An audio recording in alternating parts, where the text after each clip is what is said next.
Baik, selanjutnya kita akan mempelajari tentang ordinary least squares ya atau OLS yang, sebelumnya kita sudah pakai di Python untuk membuat model. Sebenarnya ini apa ya? Nah, ini masih ada kaitannya dengan ANOVA tadi ya, dengan ANOVA tadi. Nah, sekarang kita coba lihat lebih jauh apa itu OLS ya. Nah, OLS ini adalah salah satu metode untuk menemukan garis regresi yang paling dekat dengan semua titik sekaligus ya. Saya ulangi lagi, OLS ini adalah salah satu metode ya, jadi dia cara atau metode yang digunakan untuk bagaimana caranya menggambar garis regresi yang paling baik ya. Yang paling baik di sini artinya adalah garis yang dia memiliki jarak paling dekat di antara eh, yang paling dekat dengan semua titik pada datasetnya ya. Jadi tidak terdekat pada satu titik saja, melainkan terdekat pada semua titiknya secara sekaligus ya. Nah, makin kecil jarak antara keseluruhan titik-titik dengan garis, maka makin bagus hasil prediksinya ya. Nah, kalau kita perhatikan list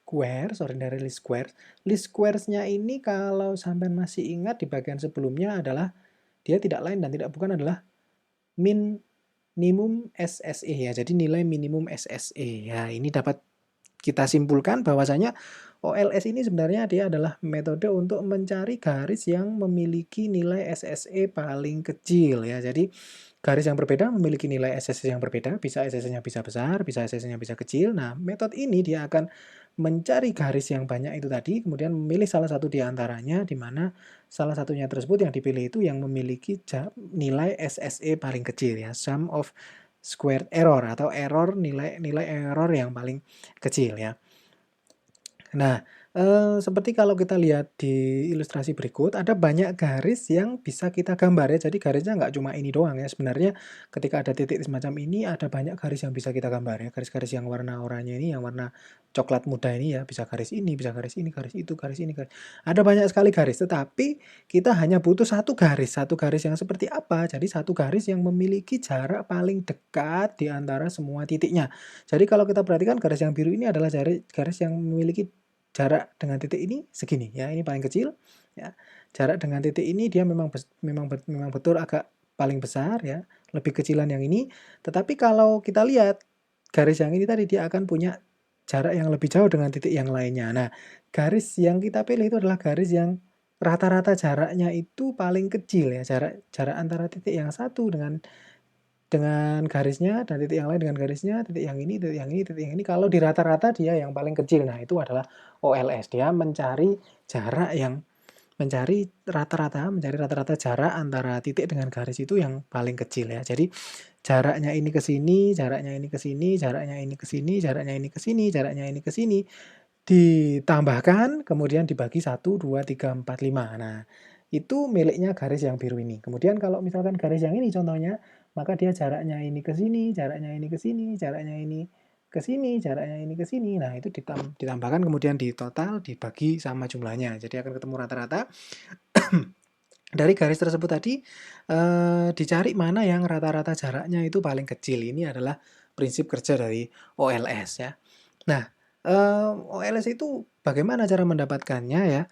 Persamaannya kalau adik-adik ingin tahu dia seperti ini ya. Jadi ini adalah formula dari formula kalkulus dan aljabar linier ya sebenarnya ya. Jadi ini perhitungan kalkulus dan aljabar linier. Ketika nanti diterapkan rumus seperti ini, dia akan menghasilkan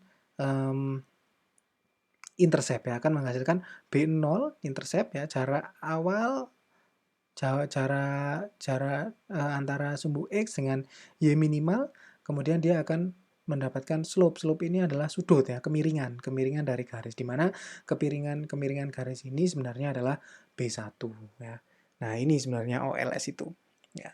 Dia merupakan perhitungan matematis di mana tujuannya ya minimization problem ya, di mana dia tujuannya mencari rata-rata minimal ya, rata-rata jarak minimal antara Y aktual dengan garisnya, dengan titik pada garisnya ya. Nah, selain OLS sebenarnya juga ada metode yang lain, banyak ya metodenya ya, ada generalized least squares, ada maximum likelihood estimation, ada Bayesian regression, ada kernel regression, ada Gaussian process regression, ada banyak modelnya ya. Dan masing-masing metode ini dia bisa menggambar garis yang paling baik menurut mereka ya. Jadi garisnya ada yang memiliki kelebihan, ada yang memiliki kekurangannya masing-masing. Nah, ini mungkin bisa dijadikan bahan untuk nanti ketika adik-adik mau skripsi, boleh mencoba mungkin salah satu metode ini dan dibandingkan dengan linear regression mungkin ya, untuk suatu kasus-kasus tertentu yang adik-adik cari datanya sendiri. Nah, kenapa yang kita pelajari adalah linear regression? Karena linear regression ini satu, dia adalah metode yang paling dasar, metode yang paling sederhana dibandingkan dengan semuanya ini. Dan kedua, alasan yang kedua adalah walaupun dia sederhana, tetapi linear regression ini eh, cukup banyak mewakili ya ke fenomena-fenomena yang bisa fenomena-fenomena di dunia nyata yang memiliki karakteristik regression. Jadi dia sederhana dan dia juga bisa cukup banyak diterapkan di kasus-kasus yang ada di dunia ya. Nah, ini sekilas tentang OLS. Kemudian nah sampailah kita pada apa yang ingin kita pelajari pada hari ini, intinya ya adalah R squared ya. Jadi kita tadi sudah tahu bahwasanya suatu model itu terdiri dari varians ya. Ada varians umum di mana variansnya itu persebaran datanya bisa dijelaskan oleh penggabungan dari besaran SSR ya dan SSE ya. SSR adalah faktor-faktor yang explain dijelaskan dan SSE adalah faktor-faktor yang tidak terjelaskan yang menyebabkan terjadinya error atau selisih antara nilai yang diprediksi dengan nilai yang sesungguhnya ya. Nah, dari ketiga hal tersebut nanti ada juga hubungannya dengan R square ya. R square ini apa? Kalau kita lihat di tabel summary dari stats models, R square itu ada di tabel yang bagian atas, di model summary di bagian atas pojok kanan itu ada R square ya. R square 0,406 yang sebelumnya tadi sudah saya sebutkan sedikit ya. Nah, R square ini apa ya? R square ini adalah salah satu salah satu tools atau perangkat yang umum digunakan untuk menghitung, untuk menyatakan bahwasanya suatu model itu baik atau kurang baik ya. Jadi R square itu apa? R square ini, nah sebelum kita masuk R square ya, tadi kita tahu bahwasanya total variability ini tadi merupakan penggabungan dari faktor yang terjelaskan atau SSR dan error yang disebabkan oleh faktor yang tidak terjelaskan atau unexplained atau SSE ya.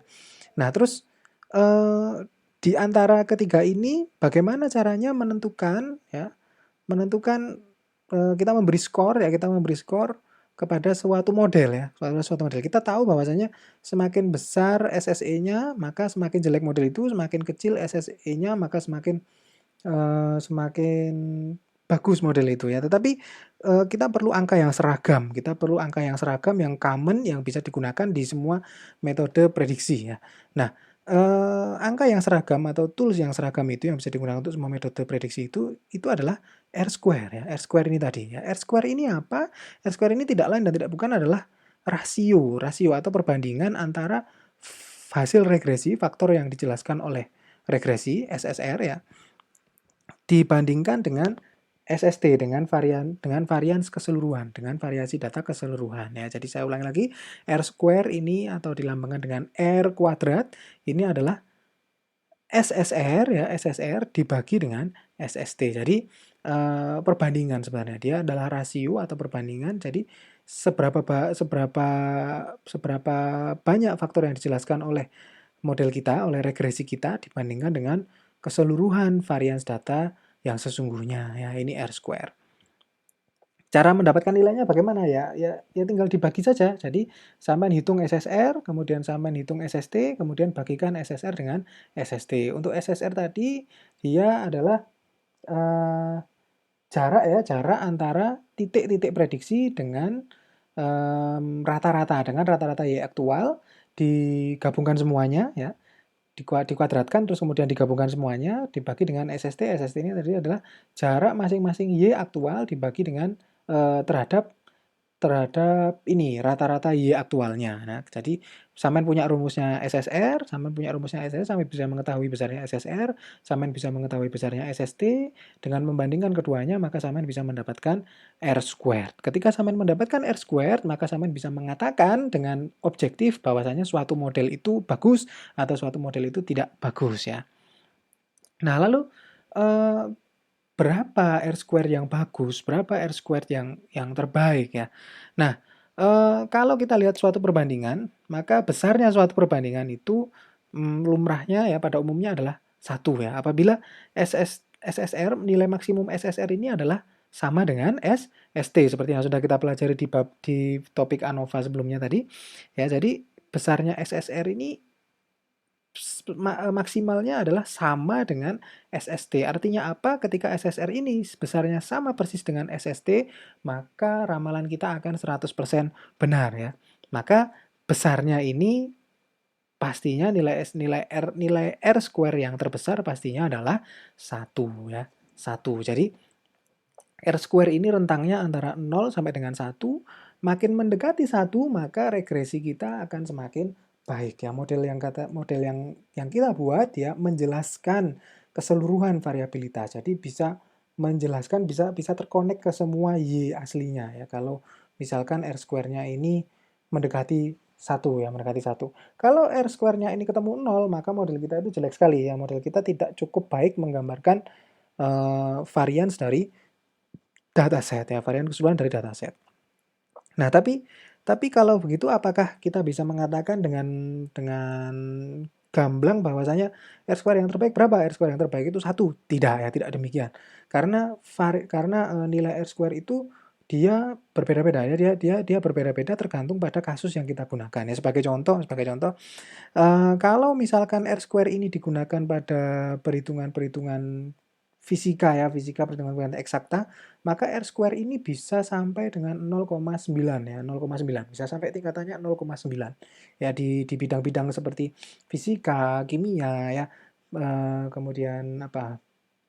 Kalau biologi enggak ya, mungkin fisika, kimia ya itu bisa bisa menemukan kita sering bisa menemukan R square yang mendekati 1 ya. Artinya kenapa? Karena dia lebih eksakta ya, lebih mendekati kenyataan dan tidak begitu dinamis ya. Tetapi kalau di bidang-bidang sosial ya seperti ekonomi, sosial budaya, terus kemudian eh, apa namanya? Hubungan sosial masyarakat ya kayak gitu. Itu nilai R square 0,2 itu sudah sangat bagus sekali ya. Artinya 20% dari regresi kita menggambarkan kejadian yang nyata. Kenapa? Karena di kehidupan sosial, di fenomena-fenomena yang terkait dengan sosial itu dinamikanya sangat tinggi sekali ya. Seperti apa namanya kalau kita berbicara tentang gaji ya, besaran gaji berdasarkan lamanya jumlah pendidikan, maka masalah gaji itu sangat kompleks sekali ya. Masalah gaji itu sangat kompleks sekali. Sebagai contoh, ini ada sebuah penelitian yang menginkludkan banyak sekali faktor untuk memprediksi sebuah income. Jadi di penelitian tersebut dia sudah memasukkan ke datasetnya itu penghasilan rumah tangga, kemudian memasukkan juga faktor edukasi, kemudian pengalaman, tenur itu pengalaman, kemudian negara tempat dia hidup, kemudian bahasa yang diucapkan ya. Jadi sangat banyak sekali faktor yang dimasukkan ke dalam regresi untuk meramal income dan tahu berapa R square-nya? R square-nya hanya sampai 50% saja ya. Dia tidak lebih. Dia tidak lebih ya, tidak nyampe 50% untuk faktor-faktor yang demikian ya. Jadi R square yang terbaik itu sangat bergantung sekali pada studi kasus yang kita gunakan untuk yang kita regresikan. Jadi R square ini nilainya bervariasi. Untuk yang bidang-bidang sosial, sekali lagi ya, R square mencapai 0,2 itu sudah sangat bagus. Tapi untuk bidang-bidang eksakta seperti fisika, kimia ya, medis yaitu biasanya nilainya bisa lebih tinggi, nilai R square-nya bisa lebih tinggi, modelnya bisa meramal dengan lebih lebih baik ya. Itu sebagai contoh kemarin pada saat kita meramal nilai UMPN ya, di situ kalau kita lihat R square kita itu loh 0,4 ya, 0,4 untuk ukuran eh, bidang sosial ya, maka 0,4 itu lebih dari 0,2 ya, dia cukup bagus. Kenapa? Karena memang ini artinya berarti SAT ini memang sangat sangat berpengaruh dalam dalam menentukan besarnya IPK ya, walaupun dia tidak 100% menentukan ya. Nah, ini yang dimaksud dengan R square ya. Oke, adik-adik ini yang bisa saya sampaikan pada hari ini. Jadi saya rekap lagi dari awal ya. Nah, kita hari ini mempelajari bagaimana sih kita mengatakan ya dengan objektif bahwasanya suatu model itu baik atau tidak ya. Model yang baik atau tidak kalau kita bicarakan secara garis besar, maka model itu bisa meramal dengan lebih tepat ya. Bagaimana kita mengetahui model itu bisa meramal dengan lebih tepat atau tidak? Itu eh, dengan kita menghitung nilai R square-nya ya. Kalau kita pakai Python, R square nggak perlu dihitung, sudah dapat dari model summary ya, kalau kita pakai stats model. Nah, dengan mengetahui besarnya R square, di mana R square ini tadi adalah rasio atau perbandingan antara SSR dengan SST ya, SSR dengan SST. Jadi berapa faktor yang dijelaskan oleh regresi kita dibandingkan dengan keseluruhan varians, maka kita bisa mendapatkan nilai R square. Ketika kita sudah dapat nilai R square, maka kita bisa mengatakan suatu model itu baik atau kurang baik ya. Baik, ini yang bisa saya sampaikan pada hari ini. Apabila ada pertanyaan, silakan saja langsung bisa disampaikan lewat WA ke saya, bisa juga disampaikan lewat email, boleh ya. Insya Allah nanti akan saya jawab. Baik, terima kasih atas perhatiannya pada pertemuan hari ini. Tetap jaga kesehatan, semoga semuanya selalu dalam perlindungan Allah Subhanahu wa Ta'ala, Tuhan Yang Maha Esa. Terima kasih. Wassalamualaikum warahmatullahi wabarakatuh.